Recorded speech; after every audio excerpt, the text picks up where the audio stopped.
Hello दोस्तों, आज के इस वीडियो में हम अर्धवार्षिक परीक्षा पेपर 2023 के लिए कक्षा 11वीं विषय रसायन शास्त्र केमिस्ट्री के अर्धवार्षिक परीक्षा के लिए बहुत ही महत्वपूर्ण प्रश्न देखने वाले हैं, तो वीडियो के साथ अंत तक बने रहिए। इसके पहले वाले वीडियो में हमने आपको कक्षा 11 विषय भौतिक शास्त्र फिजिक्स के महत्वपूर्ण प्रश्न अर्धवार्षिक परीक्षा की दृष्टि से उपलब्ध करा दिए हैं। यदि आपने इसके पहले वाले वीडियो को नहीं देखा है तो आप हमारे चैनल की प्लेलिस्ट या नीचे डिस्क्रिप्शन बॉक्स में दी गई लिंक पर जाकर आप देख सकते हैं। यहाँ पर हम इस वीडियो में क्लास 11th केमिस्ट्री के हाफ ईयरली एग्ज़ाम के लिए महत्वपूर्ण प्रश्न देखने वाले हैं, जो कि आपकी अर्धवार्षिक परीक्षा में 100% गारंटी के साथ पूछे जाएंगे। इसलिए सभी प्रश्नों को आपको अच्छे से तैयार कर लेना है। तो यहाँ पर पहला प्रश्न है, सीमांत अभिकर्मक क्या है? यह क्वेश्चन 2 अंक में पूछा जाता है। इसके बाद प्रश्न क्रमांक 2 है, सार्थक अंकों की परिभाषा लिखिए। 2 अंक में क्वेश्चन पूछा जाता है। इसके बाद प्रश्न क्रमांक 3 है, यौगिक के मूलानुपाती सूत्र को परिभाषित कीजिए। 2 अंक में क्वेश्चन पूछा जाता है। इसके बाद प्रश्न क्रमांक 4 है, विलयन की मोलरता पर ताप का क्या प्रभाव पड़ता है और क्यों? 2 अंक में यह क्वेश्चन पूछा जाता है। इसके बाद प्रश्न क्रमांक 5 है, मूल संकल्पना क्या है? 2 अंक में क्वेश्चन पूछा जाता है। यह प्रश्न आपकी अर्धवार्षिक परीक्षा के साथ साथ वार्षिक परीक्षा के लिए भी महत्वपूर्ण है, इसलिए सभी प्रश्नों को आपको अभी से अच्छे से तैयार कर लेना है। इसके बाद प्रश्न क्रमांक 6 है, यौगिक के मूलानुपाती सूत्र को परिभाषित कीजिए। 2 अंक में प्रश्न पूछा जाता है। इसके बाद प्रश्न क्रमांक 7 बहुत ही महत्वपूर्ण प्रश्न है, हुंड के नियम को अधिकतम बहुलता का नियम क्यों कहते हैं? यह क्वेश्चन 2 अंक में भी पूछा जा सकता है और 3 अंक में, इसलिए आपको अच्छे से तैयार कर लेना है। इसके बाद प्रश्न क्रमांक 8 है, हाइजेनबर्ग का अनिश्चितता सिद्धांत क्या है? इसका गणितीय रूप लिखिए। 3 अंक में प्रश्न पूछा जाता है। अर्धवार्षिक परीक्षा की दृष्टि से बहुत ही महत्वपूर्ण प्रश्न है।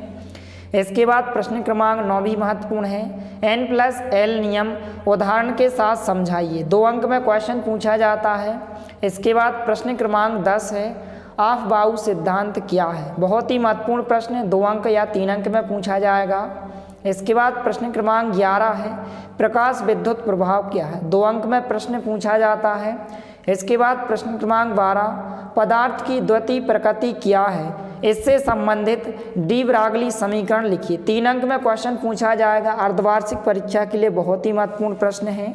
इसके बाद प्रश्न क्रमांक 13 है, बोर परमाणु मॉडल को विस्तार से समझाते हुए उसकी कमियां लिखिए। 4 अंक में यह क्वेश्चन पूछा जाता है या फिर 3 अंक में पूछा जाएगा।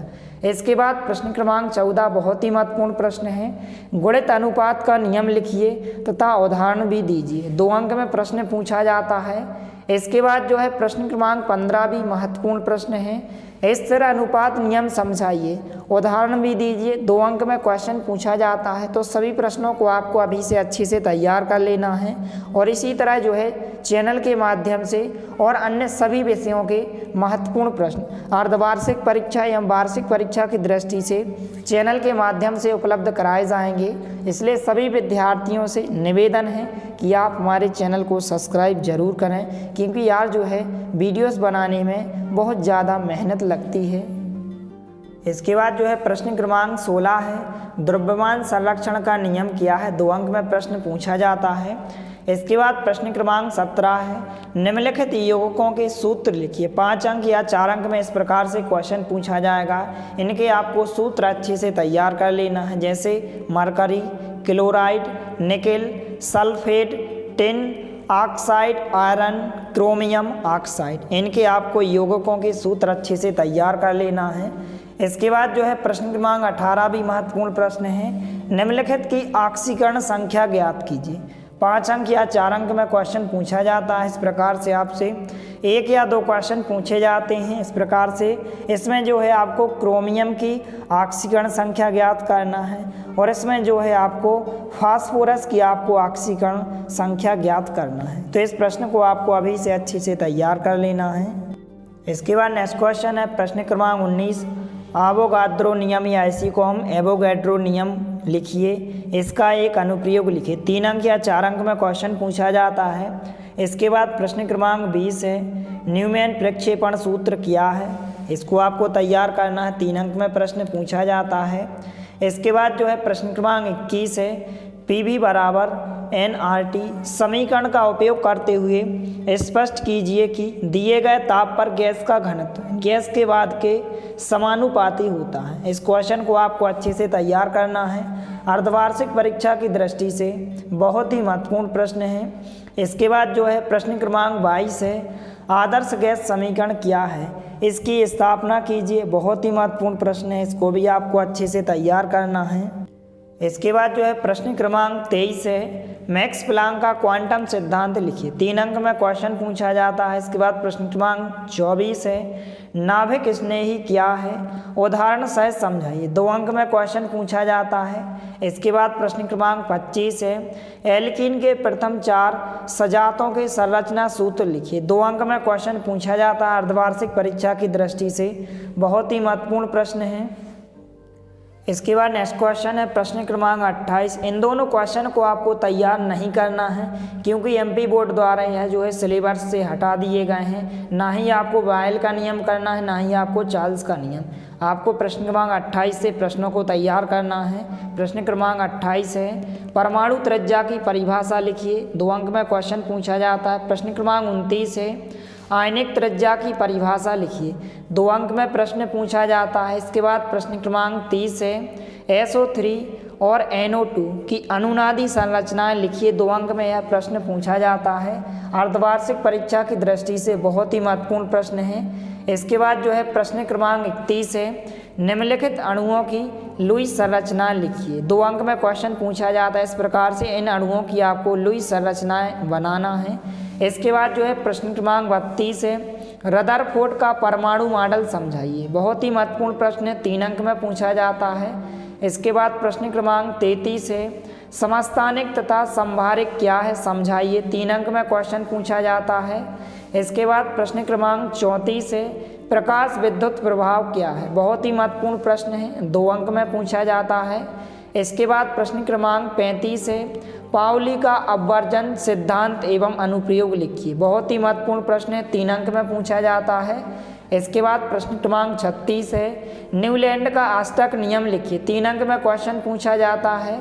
इसके बाद प्रश्न क्रमांक 37 है मेंडलीव की आवर्त सारणी की उपयोगिता या इसी को हम कह सकते हैं कि विशेषता या महत्व समझाइए, क्योंकि क्वेश्चन इस प्रकार से भी पूछा जा सकता है कि मेंडलीव की आवर्त सारणी की विशेषता लिखिए या फिर महत्व लिखिए। एक ही क्वेश्चन है, इस प्रकार से आपसे पूछा जा सकता है, 4 अंक में पूछा जाता है। इसके बाद प्रश्न क्रमांक 38 है आधुनिक आवर्त नियम क्या है। 2 अंक में क्वेश्चन पूछा जाता है। इसके बाद जो है प्रश्न क्रमांक 39 है, यहाँ पर इस प्रकार से S ब्लॉक के तत्वों तथा P ब्लॉक के तत्वों में अंतर लिखिए। 4 अंक या 3 अंक में यह क्वेश्चन पूछा जाता है, इसलिए आपको अच्छे से तैयार कर लेना है। इसके बाद जो है प्रश्न क्रमांक 40 है आयनन ऊर्जा क्या है, इसे प्रभावित करने वाले कारकों को समझाइए। 4 अंक में यह क्वेश्चन पूछा जाता है, इसलिए इन सभी प्रश्नों को आपको अच्छे से तैयार कर लेना है। इसके बाद जो है नेक्स्ट क्वेश्चन है प्रश्न क्रमांक 41 विद्युत ऋणात्मकता क्या है, इसे प्रभावित करने वाले कारक समझाइए। 4 अंक में क्वेश्चन पूछा जाता है। इसके बाद प्रश्न क्रमांक 42 है मेंडलीव की आवर्त सारणी तथा आधुनिक आवर्त सारणी की तुलना कीजिए। 4 अंक में क्वेश्चन पूछा जाता है। इसके बाद प्रश्न क्रमांक 43 है संक्रमण तत्व किसे कहते हैं, इनके सामान्य लक्षण लिखिए। 3 अंक में क्वेश्चन पूछा जाता है। इसके बाद प्रश्न क्रमांक 44 है उत्कृष्ट गैसों की इलेक्ट्रॉन बंधुता शून्य होती है क्यों। 3 अंक या 2 अंक में क्वेश्चन पूछा जाता है, अर्धवार्षिक परीक्षा की दृष्टि से महत्वपूर्ण प्रश्न है। इसके बाद प्रश्न क्रमांक 45 है इलेक्ट्रॉन लब्धि एंथैल्पी तथा विद्युत ऋणात्मकता में अंतर लिखिए। 3 अंक में क्वेश्चन पूछा जाता है। इसके बाद प्रश्न क्रमांक 46 महत्वपूर्ण प्रश्न है सिग्मा बंध और पाई बंध में अंतर लिखिए। 4 अंक या 3 अंक में यह क्वेश्चन पूछा जाता है। इसके बाद प्रश्न क्रमांक 47 है विशिष्ट ऊष्मा या ऊष्माधारिता से आप क्या समझते हो। 2 अंक में क्वेश्चन पूछा जाता है। इसके बाद प्रश्न क्रमांक 48 है एंट्रोपी क्या है समझाइए। 2 अंक में प्रश्न पूछा जाता है। इसके बाद जो है प्रश्न क्रमांक 49 है ऊष्मागतिकी का प्रथम नियम क्या है, इसका गणितीय व्यंजक लिखिए। 3 अंक में क्वेश्चन पूछा जाता है, अर्धवार्षिक परीक्षा की दृष्टि से बहुत ही महत्वपूर्ण प्रश्न है। इसके बाद प्रश्न क्रमांक 50 भी महत्वपूर्ण है। हेस का नियम लिखिए तथा 2 अनुप्रयोग भी लिखिए। 4 अंक में क्वेश्चन पूछा जाता है। इसके बाद प्रश्न क्रमांक 51 बहुत ही महत्वपूर्ण प्रश्न है। यह प्रश्न इतने प्रकार से पूछा जा सकता है, यहाँ पर आप देख सकते हैं कि एंथैल्पी परिवर्तन एवं आंतरिक ऊर्जा में परिवर्तन में संबंध बताइए, या फिर इस प्रकार से भी पूछा जा सकता है, सिद्ध कीजिए कि डेल एच बराबर del E plus P del V. इसके बाद या फिर इस प्रकार से भी पूछा जा सकता है कि सिद्ध कीजिए कि डेल एच बराबर del E plus del n R T, या फिर इस प्रकार से भी पूछा जा सकता है कि सिद्ध कीजिए कि डेल एच बराबर डेल ई। बहुत ही महत्वपूर्ण प्रश्न है, 4 अंक में क्वेश्चन पूछा जाता है, इसलिए इस प्रश्न को आपको अच्छे से तैयार कर लेना है। इसके बाद प्रश्न क्रमांक 52 भी बहुत ही महत्वपूर्ण प्रश्न है। गिब्स हेल्महोल्ट्ज़ समीकरण की व्युत्पत्ति कीजिए, या फिर इस प्रकार से भी पूछा जा सकता है कि सिद्ध कीजिए कि डेल जी बराबर del H minus T del S, या फिर इस प्रकार से भी पूछा जा सकता है कि डेल जी डेल एच एवं डेल ई में संबंध स्थापित कीजिए। इन दोनों प्रश्नों को आपको अच्छे से तैयार करना है, अर्धवार्षिक परीक्षा की दृष्टि से महत्वपूर्ण प्रश्न है। इसके बाद जो है प्रश्न क्रमांक 53 बफर विलयन की परिभाषा लिखिए तथा प्रकार समझाइए। यह क्वेश्चन जो है 3 अंक में पूछा जाता है। इसके बाद प्रश्न क्रमांक 54 है शुद्ध जल के पीएच मान की गणना कीजिए। 3 अंक में क्वेश्चन पूछा जाता है। इसके बाद प्रश्न क्रमांक 55 है अम्ल क्षार के संबंध में आर्हेनियस का सिद्धांत उदाहरण सहित समझाइए। 3 अंक में क्वेश्चन पूछा जाता है। इसके बाद प्रश्न क्रमांक 56 बहुत ही महत्वपूर्ण प्रश्न है, ली सतेलिए का सिद्धांत क्या है, इसकी सहायता से निम्न अभिक्रिया पर ताप दाब तथा सांद्रण पर प्रभाव समझाइए। 4 अंक में यह क्वेश्चन पूछा जाता है, इस प्रकार से अभिक्रिया दी गई है। इसके बाद नेक्स्ट क्वेश्चन है प्रश्न क्रमांक 57 द्रव्य अनुपाती क्रिया का नियम लिखकर सम स्थिरांक Kc की गणना कीजिए। 4 अंक में क्वेश्चन पूछा जाता है। तो इस प्रकार से इन सभी प्रश्नों को आपको अभी से अच्छे से तैयार कर लेना है।